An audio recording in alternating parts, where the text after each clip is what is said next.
ጄፍሪ ኤፒስቲን ب21 حمله 2010 ዓመተ ምህረት ዋና ሓላፊ ስትራቴጂ ዋይት ሃውስ ንዝነበረ ስቲቭ ባኖን ኣብ ጽሓፎ መልእኽቲ ልብ በል ምስ መራሕቲ ኢትዮጵያን ኤርትራን ተዘራሪበ እየ እቲ ተንኮል ስለ ዝተረድኡ ድሕሪ ሕዚ ምስ ቻይናውያን ከይሰርሑ ተስማዕሚዖም ኣለዉ ብመሰረቱ ክልቲአን ሃገራት ሓንቲ ሃገር ክኾና ዝኽእላሉ ዕድል ኣለዎ ይብል እዚ ብመሰረቱ ኢትዮጵያን ኤርትራን ሓንቲ ሃገር ክኾና ዝኽእላሉ ዕድል ኣሎ እዩ ዝብል ኣገላልጻ ጄፍሪ ኤፒስቲን ምስቲ ኣብ ዕጥቃዊ ቃልሳት ሒዙ ዝነበረ ኣተሓሳስባ ኢሳያስ ኣፈወርቂ ዝመሳሰል እዩ ኢሳያስ ኣፈወርቂ ኣብ እዋን ዕጥቃዊ ቃልሲ ኣመራርሓ ህግደፍ ኣኪቡ ብዛዕባ ናጽነት ኤርትራ ጥራሕ ክንሓስብ የብልናን ቅድሚ ናብ ናጽነት ኤርትራ ዝብል መደምደምታ ምብጻሕና ብፌደሬሽን ወይ እውን ኮንፌደሬሽን ኣብ ኢትዮጵያ መቕጻል እውን ክንሓስበሉ ይግባእ ምባሉ ኣብቲ ኣኼባ ዝነበረ ኣመራርሓ ህግደፍ ተዛሪቡ እዩ ካልኦት ፍልፍላት ሓበሬታ እውን ኢሳያስ ኣፈወርቂ ካብቶም ድሕሪ 30 ዓመት ዕጥቃዊ ቃልሲ ከዕውቶም ዝበሃጎም ሕልምታቱ ሓደ ንባዕሉ ፕሬዝደንት ኢትዮጵያ ኮይኑ ምርኣይ እዩ ነይሩ ይብሉ እቲ ሕቶም በኣር ኢሳያስ ዓመት ኣብ ቅድሚ ጋዜጠኛታት ጎደቦና ክብል ግዜ ምስ ወሰደ ኣብ ውሽጣዊ ጉዳያት ኤርትራን ዝለዓሉ ሕቶታት ግዜ ብለይን ኢሉ ዝዓጹ ግዚኡ ህዝቢ ኤርትራን ዘግድሱ ሕቶታት ካብ ምምላስ ንላዕሊ ኣብ ምንታይ እናውዓለ እዩ ንምንታይ ከእዩ ተንታኒ ፖለቲካ ታምራት ነገራ ንፕሬዝደንት ሃገረ ኢሳያስ ኣፈወርቂ በዓል ውዕለታና እዩ ክብል ዝገልጾ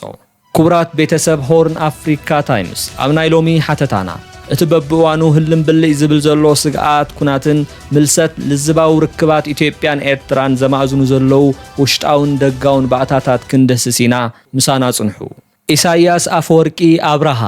ኣብ ደሴ ወይዘሮ ስህን ቤት ትምህርቲ እዩ ካልኣይ ብርኪ ትምህርቱ ዛዚሙ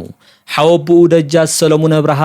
ኣብ ትሕቲ መንግስቲ ሃጸይ ሃይለ ስላሴ መራሒ ክፍለ ሃገር ወሎ ስለ ዝነበሩ እዩ ኢሳያስ ምስኦም ኣብ ደሴ ተማሂሩ እቲ ብስምእተን ደሓር ሓማት ሃጸይ ሃይለ ስላሴ ዝኾና ጓል ንጉስ ሚካኤል ብ1922 ዓመተ ምህረት ወይዘሮ ስህን ተባሂሉ ዝተሰየመ ቤት ትምህርቲ ማእኸል ሰፊሕ ፖለቲካዊ ክትዓትን ፍልፍል ምጥያሽ ብዙሓት ተቃውሞታትን እዩ ዝነበረ ብዙሓት ዝተፈላለዩ ተቃውሞታት ዘበገሱ ከም ዋልልኝ መኮነን ዝበሉ ሰባት በወይዘሮ ስህን ቤት ትምህርቲ ዝሓለፉ እዮም ዳንኤል ተስፋን መርየም ቫን ሬይሰንን ታሪካዊ ምዕባለታት ርክብ ኢትዮጵያን ኤርትራን ብመንጽር ኩናት ትግራይ ዝምልከት ጥቅምቲ 2017 ዓመተ ምህረት ዝሕተምዎ ውጽኢት መጽናዕቲ ውድብ ሕቡራት መንግስታት ኤርትራ ብፌደሬሽን ኣቃውማ ኣብ ኢትዮጵያ ተቐጽል ዝብል ዝሃቦ ውሳነ ሃጸይ ሃይለ ስላሴ ብ1961 ኣቆጻጽራ ኣውሮፓ ምሰፍረስዎ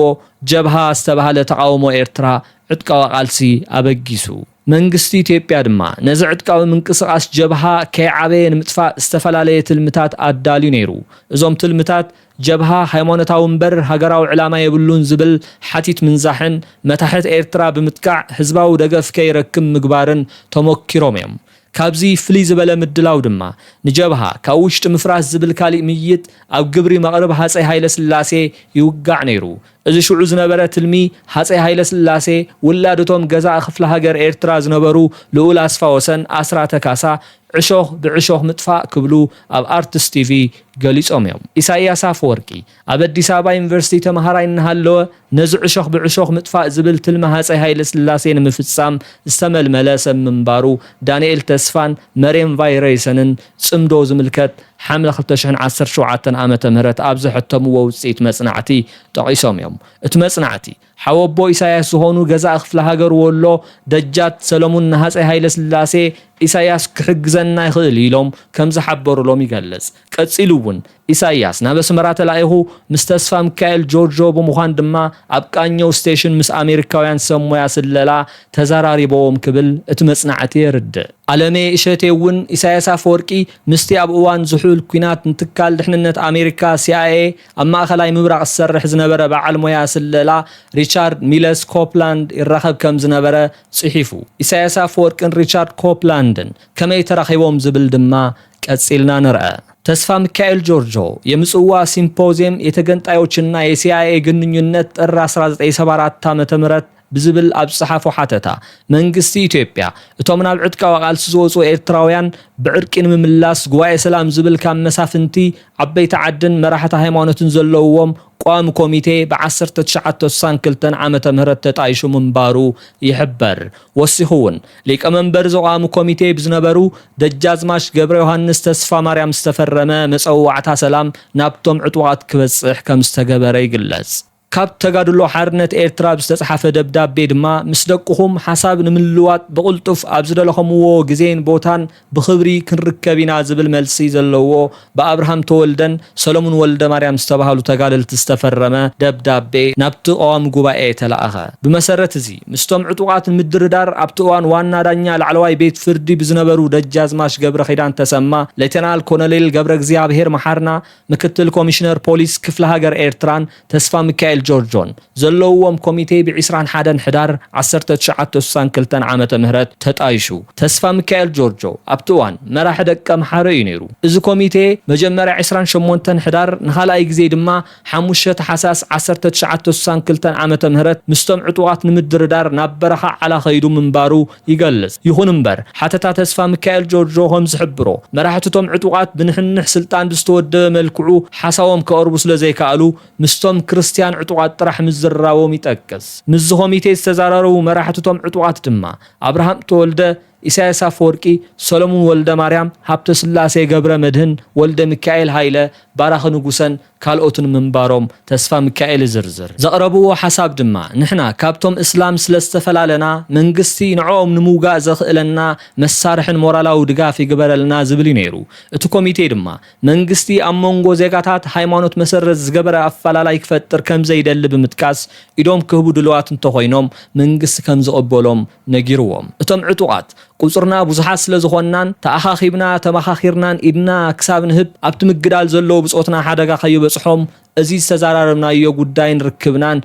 ብምሽጥር ክትሓዝ ንሓትት ብምባሎም ሓሳቦም እውን ተቐባልነት ስለ ዝረኸበ ዝእከብሉ ቦታን ግዜን ተወሲኑ ተፈላለዮም ተስፋ ሚካኤል ጆርጆ ከም ዝጠቕሶ እቲ ብምሽጥር ይተሓዝ ተባህለ ኣብ መንጎ ዕጡቃትን እቲ ኮሚቴን ዝተኻየደ ኣኼባ ኣብ መንጎ ኢትዮጵያን ኣሜሪካን ብዝነበረ ምሽጥራዊ ሓበሬታ ናይ ምልልዋጥ ስምዕነት ኣብ ትካል ስለላ ኣሜሪካ ቃኘው ስቴሽን ዝሰርሑ ኣሜሪካውያን ሪፖርት እቲ ኮሚቴ ረኺቦሞ ድሕሪዚ እቶም ኣሜሪካውያን ነሰልፍ ናጽነት ብዝብል ዝተጣየሸ ናይ ኢሳያስ አፈወርቂ ዕጡቅ ንጉጅለ ብሃብተ ስላሴ ገብረ መድህንን ተስፋ ሚካኤል ጆርጆ ነቢሎም ከም ዝረኸብዎ እቲ ናይ ተስፋ ሚካኤል ሓተታ ይጠቅስ ተስፋ ሚካኤል ወሲኹ ፕሮጀክት ተኽሊ ምትካል ብዝብል ሽፋን ዝተፈላለዩ ስለላዊ ስራሕቲ ይፍጽም ዝነበረ ኣሜሪካዊ ሪቻርድ ኮፕላንድ أنا بصرخب كله حبت سلاسة قبر مدهن مس استباهله أمرار حسل في ناصنة تزاراري بويبل حبت سلاسة بصوتنا بزنبرو على غيرو مسابرهم تولدن إسايا سافور كندحر مزتايد ما نبدأ كم حارة مليسو اتوم أبكانيو ستيشن زنبرو أمريكاويان أمرار حسل في ناصنة ززارار بلو أجندا خدالون قصرو خد تحزن قبره بمسرتتي قصرو ريتشارد كوبلاند مس مسارحتو ريتشارد سيولن نسيو بزعبات سلف ناصنة زلو ومسارح ድጋፍ ዝህቦ ሃገራትን ሓቲቶም እታ ሃብተ ስላሴ ሒዝዋ ዝነበረ ክላሽን ክምርምርዋ ናብ ቃኘው ስቴሽን ወሲዶም ፈትሾም ፎቶ ልዒሎም መሊሶምሎም ኣብቲ እዋን ጀብሃ ብሶሻሊስት ዓድታትን ብሰልፍ ናጽነት ፍልስጤምን ስለ ዝድገፍ ነዚ ንምምካት ኣሜሪካን ሰልፍ ናጽነት ክድግፈና ንሓትት ዝብል ደብዳቤ ነትሽዑ ዝነበረ ኣዛዚ ቃኘው ስቴሽን ክጽሕፉ እቶም ኣሜሪካውያን ሰለልቲ ንሰልፊ ናጽነት ኣማኸርዎም በቲ ዝተጠቐሰ ኣገባብ እቲ ደብዳቤ ብፖስታ ናብ ቃኘው ስቴሽን ከም ዝተለኣኸ ተስፋ ሚካኤል ጆርጆ ይጠቅስ ኣመራርሓ ቃኘው ስቴሽን በቲ ካብ ሰልፍ ናጽነት ዝቐረበሎም ሕቶ ሕጉሳት ስለ ዝነበሩ ምስ ኢሳያስ አፈወርቂ ክራኸቡ ቆጸሮ ሒዞም ተስፋ ሚካኤል ጆርጆ ነዚ ኩነታት ክገልጽ ከሎ ኣነ ብዝውራ ናይ መንግስቲ ላንድ ሮቨር መኪና ንመራሕቲ ጉጅለ ኢሳያስ አፈወርቂ ካብ ዓላ ናብ ኣስመራ ኣምጽኤ ናብ ቃኘው ስቴሽን ወሲደዮ ይብል እቶም ኣሜሪካውያን ሰለልቲ ስግኣት ድሕነት ከይፈጥር ብምሕሳብ እትዝርብ ኣብ መንበር ገዛ ሚስተር ባውሊንግ ዝተባሃለ ኣብ ቃኘው ስቴሽን ሰርሕ ዝነበረ ኣባል CIA ከም ዝተኻየደ ተስፋ ሚካኤል ኣረዲኡ ኣብትዘተ ኢሳያስ ሪቻርድ ኮፕላንድን ካልኦት ሰለስተ ሰበስልጣን ድሕንነት ቃኘው ስቴሽንን ሃገራት ዓረብ ቀይሕ ባሕር ንምቁፅጻር ንጀብሃ ይድግፉ ብምህላዎም ኣሜሪካ ንሰልፍ ናጽነት ክድግፍ ከም ዝሓተተ እቲ ጽሑፍ ይጠቅስ። እቶም ኣሜሪካውያን ሰለልቲ ምስ ኢሳያስ ንጀብሃ ንምድምሳስ ብላክ ሰፕተምበር ዝተባህለ ዕጡቕ ፍልስጤም ኣብ ልዕሊ ቃኘው ስቴሽን መጥቃዕቲ ከየካይድ ምክልኻል ኣንጻር ሶሻሊዝም ንምስራሕን ንህንጸት ዲሞክራሲያዊት ኤርትራ ሓቢሮም ከም ዝሰርሑ ገለጹሉ። እቲ ብላክ ሰፕተምበር ዝተባህለ ዕጡቕ ኣብ ሱዳን ካርቱም ኣብ ዝርከብ ኤምባሲ ስዑድ ዓረብ መጥቃዕቲ ብምክያድ ኣምባሳደር ኣሜሪካ ክሊዮ ናኦል ምክትል ዋና ሓላፊ ልኡኽ ኣሜሪካ ኣብ ሱዳን ጆርጅ ኩርቲስ ሞረ ከምኡውን ጎያኢድ ዝተባህለ ቤልጅየማዊ ልኡኽ ኣብ ሱዳን ሓደ መጋቢት 1973 ኣቆጻጽራ ኣውሮፓውያን ቀቲሉ ነይሩ እዩ። ኣብ ኤምባሲ ኣሜሪካ ኣብ ቤይሩት እውን 20 ታሕሳስ 1972 መጥቃዕቲ ሮኬት ብምክያድ ኣንጻር ኣሜሪካ ዘቕንዐ ግብረ ራዕዲ ምንቅስቓስ የካይድ ዝነበረ ዕጡቕ እዩ። እቲ ኣብ ኤርትራን ትግራይን ወተሃደራዊ መዋፈርታት ዝነበርዎ ጀብሃ ሻዕብያ ምስ ህወሓት ብምትሕባር ተወጊኡ ብህይወት ዝተረፉ ኣባላቱ ናብ ሱዳንን ካልኦት ሃገራትን ሃደሙ። ኣብ ምስረታ ህወሓት ልዑል ተራ ዝነበሮም ገለ ተጋደልቲ እውን ብኢሳያስ ኣፈወርቂ ተሰሪዖም ንህወሓት በትንሱ ዝደልዮ መንገዲ ክገድሑ ዝተመደው እዮም ዝነበሩ። ንኣብነት ካብ ህዝባዊ ግንባር ናብ ስጣይሽ ዝነበረ ዕሸል ውድብ ተሓሕት ክኸይድ ዝተመደበ ብቕፅል ሽሙ ጃማይካ እናተባህለ ዝፍለጥ የማነ ኺዳነ ንኢሳያስ ኣፈወርቂ ወዲ ሓወቡ እዩ። ንትግራይ ቴሌቪዥን ኣብ ዝሃቦ ቃለ መሕትት ኢሳያስ ንየማነ ጃማይካ ኪድሞ ኣጽናዓዮም ድሓር ሪፖርት ግበረለ ኢሉ ናብ ተሓሕት ከም ዝሰደዶ ተዛሪቡ እዩ። ከም ውጽኢቱ እውን ተሓሕት ኣብ ከበድቲ ውግኣት ክትጻወር ኣብ ዘይትኽእለሉ ዕሸል ዕድሚኣ ህዝባዊ ግንባር ኣንጻር ጀብሃ ኣብ ዝገበሮም ውግኣት ክትወፍርን ተጋደልታ ኣብ ልዕሊ ምውሓዶም ክትስውእን ተገደደት። ምድምሳስ ጀብሃ ድማ ከምቲ ኣመራርሓ ስለላ ቃኘው ስቴሽን ንኢሳያስ ዝመኸርዎ ህዝባዊ ግንባር ዋና ቀላሲ ዕጥቃዊ ቃልሲ ኤርትራ ክኸውን ኣኽኣሎ። ኢሳያስ ኣፈወርቂ እቲ ምስ ኣሜሪካውያን ሰለልቲ ዝነበሮ ርክብ እናማዕበለ ኸይዱ ህዝባዊ ግንባር እናጠንከረ ምስ መጸ ኣብ ኣኼባታት ኣመራርሓ ህዝባዊ ግንባር ምስ ኢትዮጵያ ናይ ምቕጻል ዕድላት ዕፁብ ምግባር ከም ዘይድሊ ክሙግት ይረአ ከም ዝነበረ ተጋደልቲ ህዝባዊ ግንባር ይዛረቡ። ንኣብነት ኣብ ወተሃደራዊ ጉዳያት ህዝባዊ ግንባር ልዑል እጃም ዝነበሮ ድሕሪ ናጽነት ኤርትራ ሚኒስትሪ ምክልኻል ዝነበረ ጀነራል መስፍን ሓጎስ ከምዚ ይብል ኢሳያስ ኣፈወርቂ ብዛዕባ ናጽነት ጥራሕ ክንሓስብ ከም ዘይግባእ ነጊሩና ብፌደሬሽን ይኹን ኮንፌደሬሽን ምስ ኢትዮጵያ ምቕጻል እውን ኣብ ግምት ውሽጢ ክነእቱ ይግባእ ብምባል ኣብ ኣኼባ ኣመራርሓ ውድብ ከም ዝተዛረበ ንቲቪ ሰነድ ኤርትራ ኣብ ዝሃቦ ቃለ መሕትት ተዛሪቡሎ። ንነዊሕ እዋን ብዝተፈላለየ ደረጃ ንህወሓት ዝመርሐ ስብሓት ነጋ እውን ኢሳያስ ምስ ድሕንነት ኣሜሪካን ሱዳንን ተማኺሩ መጺኡ ኢሳያስ ናይ ኢትዮጵያ ፕሬዝደንት እንድሕር ክኸውን ኮይነ እቲ ናይ ኤርትራ ናይ ሃገርነት ከይደ ቋሪፀ ምስ ኢትዮጵያ ክትቅጽል ክገብር ይኽእል እየ ከም ዝበለ ንኢትዮ ፎረም ኣብ ዝሃቦ ቃለ መሕትት ተዛሪቡ ምንባሩ ይዝከር። ይኹን እምበር ብመለስ ዜናዊ ዝምራሕ ዝነበረ ህወሓት ህወደግ ቃልሲ ህዝቢ ኤርትራ ልዕሊኻ ንዓና ይገድሰና ብዘድምጽ መልክዕ ነቲ ኢሳያስ ዘቕረቦ ኤርትራ ምስ ኢትዮጵያ ናይ ምቕጻል ሕቶ ውድቅ ገበርዎ። መለስ ዜናዊ ምስ ኣሜሪካዊ ኣባል ስለላ CIA ፖል ሄንዝ ኣብ ዝነበሮ ዝርብ ቃልሲ ህዝቢ ኤርትራ ቃልሲ ሃገርነት ስለ ዝኾነ ኤርትራ ሃገር ክትከውን ሙሉእ ድጋፍ ከም ዝገብር እዩ ተዛሪቡ። ኣብ ለንደን ኣብ ዝተኻየደ ኮንፈረንስ እውን ብመለስ ዜናውን መሓዙቱን ዝተወከለት ኣብቲ ምስ ህግደፍ ዝተኻየደ ድርድር ኢትዮጵያ ብዛዕባ ወደብ ከይኮነስ ከይዲ ስግግር መንግስቲ ዝምልከት እያ ኣጀንዳ ዘቕረበት። ኣብቲ እዋን ምክትል ሴክሬታሪ ጉዳያት ወፃኢ ኣሜሪካ ዝነበረ ሄርማን ኮሆን እዩ ዘላቒ ሰላምን ቁጠባዊ ምትሕብባርን ክህሉ ኢትዮጵያ ወደብ ዓሰብ ክትጥቀመሉ ይግባእ ዝብል ሕቶ ኣቕሪቡ ብኢሳያስ ተቐባልነት ዝረኸበ። መለስ ካብ ሽዑት ሒዙ እዩ ወደብ ከምዘይትን ሽኮርን ዝዕደግ ነገር ከም ዝኾነ ንሰባት ከእምን ጽዕር ጸንሕ። ኣብ ኮንፈረንስ ለንደን ብዝተገበረ ዝርብ ብምድራኽ ድማ ኢትዮጵያ ንወደብ ዓሰብ ክሳብ እቲ ህይወት ኣማኢታ ሸሓት መናእሰይ ዝበልዐ ኩናት ኢትዮ ኤርትራ ክትጥቀመሉ ጸኒሓ። ድሕሪ 20 ዓመት ጸንሐ ምትፍናን መራሕቲ ኢትዮጵያን ኤርትራን ኣብ መወዳእታ 2017 ኣቆጻጽራ ኣውሮፓውያን መራሕቲ ኣሜሪካን እስራኤልን ብሰንኪ ኩናት የመን ሰላም ዝሰኣነ ቀጠና ቀይሕ ባሕር ንምውሓስ ኢትዮጵያን ኤርትራን ምትዕራቕ ኣገዳሲ ኮይኑ ረኸብዎ። ወደባት ኤርትራ ብመሰረተ ልምዓት ምስ ዓበይቲ ከተማታት ኢትዮጵያ ብምትእስሳር እቲ ኮሪደር ንግዳዊ ምንቅስቓስ ብምስፋሕ ስደት መናእሰይ ክንኪ ምዕራባውያን ትካላት ናብ ዕዳጋ ኢትዮጵያ ተበጻሕነት ክረኽቡ ምኽኣል ዝዓለመ ትልሚ ነበረ። ዳንኤል ተስፋ መርየም ቫይሬሰንን ካይስሚዝን ሕቡእ ዲፕሎማስያዊ ርክብ ኢትዮጵያን ኤርትራን ብመንጽር ኩናት ትግራይ ዝምልከት ጥቅምቲ 2017 ዓመተ ምህረት ዝሕተምዎ ውጽኢት መጽናዕቲ ብርክት ዝበላ ሃገራት ኣውሮፓ ነዚ ወደባት ኤርትራ ምስ ቁጠባ ኢትዮጵያ ናይ ምርካብ ዕላማ ከም ዝተስማዕምዕሉ ይሕብሩ። ሃገራት ኣውስትርያ፣ ቤልጅየም፣ ዴንማርክ፣ ፊንላንድ፣ ፈረንሳይ፣ ጀርመን፣ ጣልያን፣ ኔዘርላንድ፣ ኖርዌይ፣ ስዊድን፣ ስዊዘርላንድን ዓባይ ብሪጣንያን ኣብ ዝተሳተፋሉ ኣኼባ ኮሚሽን ኣውሮፓ 24 ጥሪ 2019 ህጹጽ ፕሮጀክት ህንጸት ጽርግያ ኤርትራ ኢትዮጵያ ገንዘባዊ ድጋፍ ክገብራሉ ተስማዕሚዐን። እዚ ፕሮጀክት ዘላቒ ሰላም ንምምጻእ ቁጠባዊ ምትእስሳር ምፍጣርን ቁጠባ ኤርትራ ንምትእስሳርን ዝዓለመ ኣብ ጽባህ ውዕል ሰላም ኢትዮ ኤርትራ ዝተወጠነ ዕማም እዩ። እዚ ፕሮጀክት ቀልጢፉ ኣብ ግብሪ ክውዕል ኣለዎ እንተዘይኮይኑ ኤርትራ ብኻልኦት ክትምንጠልያ ዝብሉ ነጥብታት እውን ኣብ ቃለ ጉባኤታ ኣኼባ ተገሊጾም እዮም። 2015 ብኣቆጻጽራ ኣውሮፓውያን ጅቡትን ሕቡራት ዓረብ ኢማራትን ናብ ውጥት ዝኣተዋሉ እዋን እዩ ነይሩ። ገማግም ባሕሪ ቀርኒ ኣፍሪካ ንምቁጽጻር ዝግበር ቅድድም ቁጠባውን ጸጥታውን ምኽንያታት ዘለዎ ኮይኑ ንሕቡራት ዓረብ ኢማራት ድማ ሕልፊ ረብሓ ኣለዎ። እዛ ባሕር ስላጤ ኤደንን ባብ ኤልመንደብን ብምቅላስ ማእኸል ስሕበት ንግዲ ዓለም ዝኾነት ሕቡራት ዓረብ ኢማራት ኣብ ወሰን ባሕር ጅቡቲ ወተሃደራዊ መዋፈርን ምህናጽ ክትሓትት ምስ ጸንሐት መወዳእትኡ ጅቡቲ ኣይፈቅድን ምባላ ስዒቡ ዲፕሎማት ክሳብ ምስጓግ ተባጺሐን። ሽዑ ሕቡራት ዓረብ ኢማራት ንጅቡቲ ዝትክእ መዳርግቲ ኣለሻ ኣብ ዝወፈረትሉ ወቕቲ እያ ልባ ኣብ ዓሰብ ኤርትራ ዝወደቐት። ብማዕቀብ ወደብ ሕቡራት ሃገራት ካብ ዓለም ተገሊሉ ዝጸንሐ ፕሬዚደንት ኢሳያስ ኣፈወርቂ ብኣቆጻጽራ ኣውሮፓውያን ኣብ 2015 ሕቡራት ዓረብ ኢማራትን ኣብ ዓሰብ ወተሃደራዊ መዋፈር ክትሃንጽን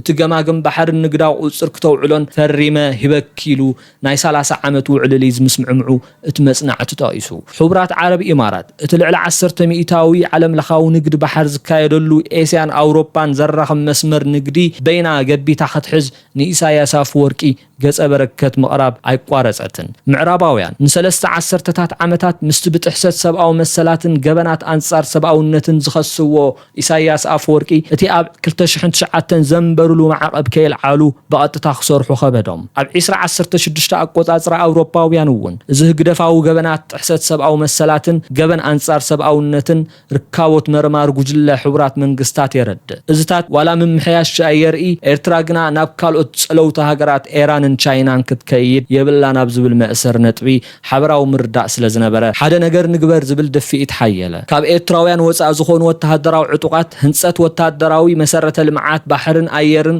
ካብ ዝሓሊፉ እውን ስዑድ ዓረብን ሕቡራት ዓረብ ኢማራትን ዓሰብ ከም ማእኸል መሳሰይ ውግእ የመን ክትጥቀመሉ ምስ ተረኣየ ምዕራባውያን ናብ ተግባር ተሰጋገሩ። ኣብዚ ውጥን ኢትዮጵያ ኣገዳሲት ነይራ። ኣብ 2017 ዲፕሎማት እስራኤል ንፕሬዚደንት ኢሳያስ ኣፈወርቂ ኣብ ኣስመራ ምስ ረኸበ ቀጥታ ናብ ቀዳማይ ሚኒስትር ኢትዮጵያ ሃይለማርያም ደሳለኝ እዩ እምሪ። እቲ ዛዕባ ዝርብ እውን ብዋንነት ዛዕባ ወደብ ዓሰብ ነበረ። እቲ ኣኼባ ሙሉእ ድሌት ሃይለማርያም ደሳለኝ ዝተሓወሶ ምንባር እውን እቲ መጽናዕቲ ይሕብ። ነዚ ዲፕሎማስያዊ ርክባት ባይታ ዘንጸፈ ዓብዪ ኩነት ግን ዑደት ቀዳማይ ሚኒስትር እስራኤል ቤንጃሚን ኔታንያሁ እዩ። ኣብ መንጎ ቀዳማይ ሚኒስትር እስራኤል ቤንጃሚን ኔታንያሁን ቀዳማይ ሚኒስትር ሃይለማርያም ደሳለኝን ሓምለ 2016 ኣቆጻጽራ ኣውሮፓ ዝተገበረ ምርድዳ እስራኤል ኣብ ሕብረት ኣፍሪካ ተዓዛቢት ኮይና ንምእታው ኣብ ትገብሮ ጻዕሪ ኢትዮጵያ ሙሉእ ድጋፍ ክትህብ እስራኤልን ኢትዮጵያን ድማ ዘባዊ ጥቕመን ኣብ ዘዕቢ ጉዳያት ሓቢረን ክሰርሓ ዝዓለመ ነይሩ። እዚ ብቀዳማይ ሚኒስትር እስራኤል ቤንጃሚን ኔታንያሁ ዝተመዘዘ ዲፕሎማት እምበኣር ካብ ኣስመራን ኣዲስ ኣበባን ቀጺሉ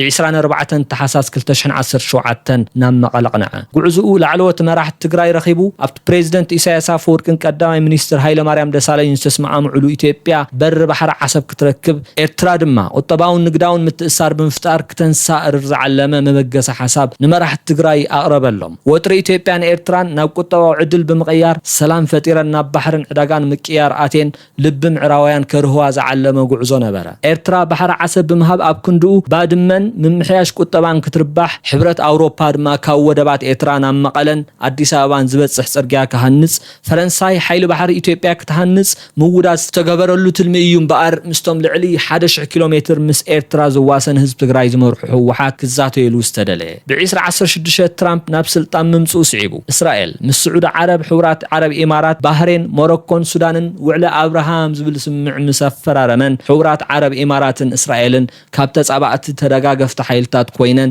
ጸጋታት ወደብ ዓሰብ ክጥቀማ ኣኽኢልዎን እዩ። እዚ መጽናዕቲ ዘካየዱ ምሁራት እቲ ዲፕሎማት እስራኤል ምስ መራሕቲ ትግራይ ኣብ ዘካየዶ ዘተ ዝተሳተፉ 3 ሰባት ቃለ ምሕትት ብምክያድ ብዝኣከቦ ጭብጢ መሰረት መራሕቲ ትግራይ ንስትል ምስምዕ ኢትዮጵያን ኤርትራን ኣይተቐበልዎን። ዶክተር አብይ አሕመድ ቀዳማይ ሚኒስትር ምስ ኮነ ድማ ቀንዲ ዋኒኑ ገይሩ ክሰርሐሉ ተገይሩ። እቲ ብ2018 ቆጻጽራ ኣውሮፓውያን ዝተጀመረ ምሕዝነት ኢትዮጵያን ኤርትራን ክሳብ ሽልማት ኖቤል ሰላም በጽሐ። ጄፍሪ ኤፒስቴንን ስቲቭ ባኖንን እዚ ኢትዮጵያን ኤርትራን ተመሊሰን ሓንቲ ሃገር ዝኾናሉ ተኽእሎ ከም ዘሎ ኣብ ዘውግዕሉ እዋን ኣስመራን ኣዲስ ኣበባን ሓድሽቲ መርዑት ኣብ ዘንዕቕ ጨጉላ ሽርሽር የን ዝነበራ። ዶክተር አብይ አሕመድ ቀዳማይ ሚኒስትር ኮይኑ ድሕሪ ምምራጹ ኣብ ውሽጢ ክልተ ተዋርሒዩ ህወደግን ተግባራውነት ውዕለ አልጀርስ ቁርብ ምዃኑ ብ28 ጉንበት 2010 ዓመተ ምህረት ዝገለጸ። ቀዳማይ ሚኒስትር አብይ አሕመድን ፕሬዝደንት ኢሳያስ አፈወርቅን ድማ ብክልተ ሓምለ 2010 ዓመተ ምህረት ሓበራዊ ሰነድ ሰላምን ምሕዝነትን ኣብ ኣስመራ ተፈራሪሞም። ድሕሪ 20 ዓመት ኤምባሲ ሃገረ ኤርትራ ኣብ ኣዲስ ኣበባ ተኸፊቱ። ቀዳማይ ሚኒስትር አብይ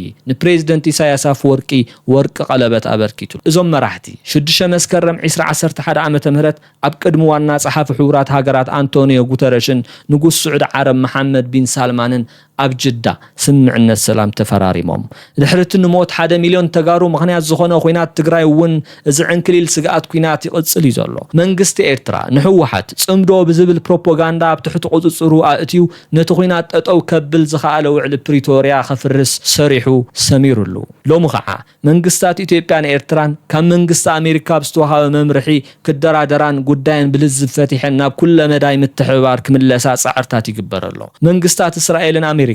አንጻር ኢራን ዝካየድዎ ዘለዉ ኩናት ኣብ ንግዳዊ ምንቅስቃስ ሃሳያ ምስ ወረደ ንግዳዊ መስመር ቀይሕ ባሕሪ ከመገዳስ መማረፂ ክረአ ግድን ኮይኑሎ። ዕጡቃት ሕቲ መስመር ንግዲ ወደብ ኣብ ኣልማን ደብ ብምዕጻው ንኢራን ዘለዎም ድጋፍ ከሪኡን ትጽዕሩ ኣሜሪካን እስራኤልን ድማ ንኤርትራን ኢትዮጵያን ናብ ሰላማዊ ርክብ ብምምላስ መስመር ቀይሕ ባሕሪ ከውሕሳ ይጓያ ኣለዋ። ኣብ ትግራይ ዝፈጸመቶ ገበናት ተመስሪታ ኣሜሪካ ኣብ ልዕሊ ኢትዮጵያን ቢራቶ ዝነበረት ማዕቀብ ኣጽዋር ኣልዒላ ኣላ። እታ ኣብ ልዕሊ ኤርትራ ዝነበረ ማዕቀብ እውን ውጽኢት ትሕዝ ድርድር ተራእዩ ኤርትራ ምስ ኢትዮጵያ ተሳንያ መስመር ቀይሕ ባሕሪ ውሑስ ንግዳዊ ቀጠና ክትገብር ዘኽእላ ድልውነት እንተሃልይዋ ክለዓል ከም ዝኽእል ማዕኸናት ዜና ይገልጻ ኣለዋ። ኣብ ከቢድ ንሕንሕ ዝጸንሓ ሃገራት ዓረብ ኢማራትን ስዑድ ዓረብን እውን ነስትልሚ ኣሜሪካን እስራኤልን ብምዕዛብ ካብ ተተፋናኒ ኢዳእታውነት ናብ ኣሸማግልነት ክሰጋገራ ዝኽእላሉ ዕድል ኣሎ። ልዕሊ 30 ዓመት ንኤርትራ ብዘይ ሕጊ ዝገዝአ ፕሬዝደንት ኢሳያስ አፈወርቂ እቲ ምስ ሱዳንን ግብፅን ብምዃን ኣብ ልዕሊ ኢትዮጵያ ጽልዋ ንምፍጣር ከካይዶ ጸንሐ ፕሮፓጋንዳ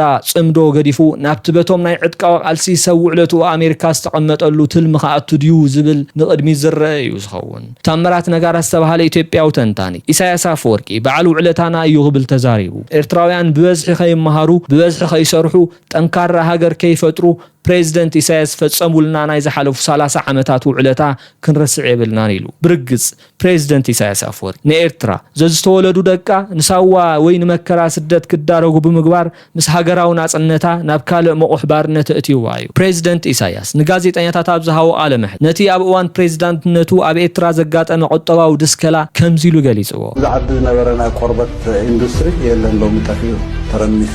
የበለጸ ሳዕኒ ስራሕ ነይሩ ከምዚ ነይሩ ቆርበት ከምዚ ንገብር ሎሚ ኣብ ቆሎ ጥራይ ኣልፋ ዓቢልካ ኣብ ኺያ ጽዒንካ ደገት ሸይጥ ኣለኹ ከምዚ ኸሰብ ከምዚ በሃል ነገር የለን። ጡጥ ላዕለባ ትሰርሕ ሰብ ነይሩ ቀደም ሎሚ የለን ላዕለባ ትሰርሕ። ኣብዚ ኣፍሪካ ናይ ጥርሙዝ ፋብሪካ ይነበረ ኣብዚ ግን ናይ ጥርሙዝ ፋብሪካ ነይሩ ኣበይ ሎሚ ኣሎ ዓኒ እቲ ገዛ ኣበይ ኣለኹ ማን ትፈልጦ ይትኸልና ባስዕ ሉል ትበሃል ነራ ናይ ቀይሕ ባሕሪ ሉል ኮይና ተሪፋ የላን ሉል ኣይኮነት ተላገለ ኾነት ኣበይ ኣለዎም ባፅዓላ የላን ዓሰባላ የላን። ኣብዚ ጎደዎ ዘለዎ ዓመጻትን ተቃውሞታትን ከጸናጽን ኣብ ቁጠባ ኤርትራ ከም ዘይሰርሐ እቲ ፕሬዝደንት ባዕሉ መስኪሩ እዩ። ፕሬዝደንት ኢሳያስ አፈወርቂ ንኢትዮጵያ ካብ ዘለዎ ሓሌት ድዩስ ንኤርትራ ካብ ዘለዎ ጽላኣት እዩ እቲ ዓዲ ክትባድም ን30 ዓመታት ሰሪሑ ዝብል ሕቶ ክሳብ ግዜኡ ሕቶ ኮይኑ ክቕጽል እዩ። ፕሬዝደንት ኢሳያስ እቲ ጄፍሪ ኤፕስቲን ዝበሎ ኤርትራን ኢትዮጵያን ሓንቲ ሃገር ዝኾናሉ ተኽእሎ ከስፍሕ ድዩ ኤርትራ ክትዓኑ ሰሪሑ?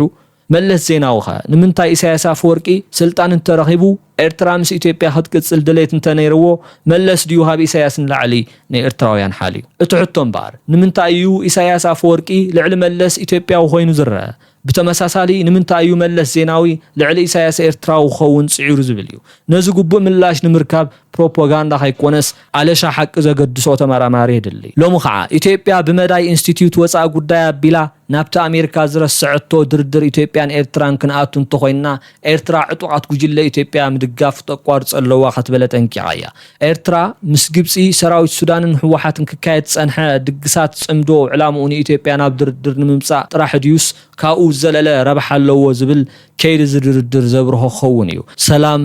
ንደቂ ሰብ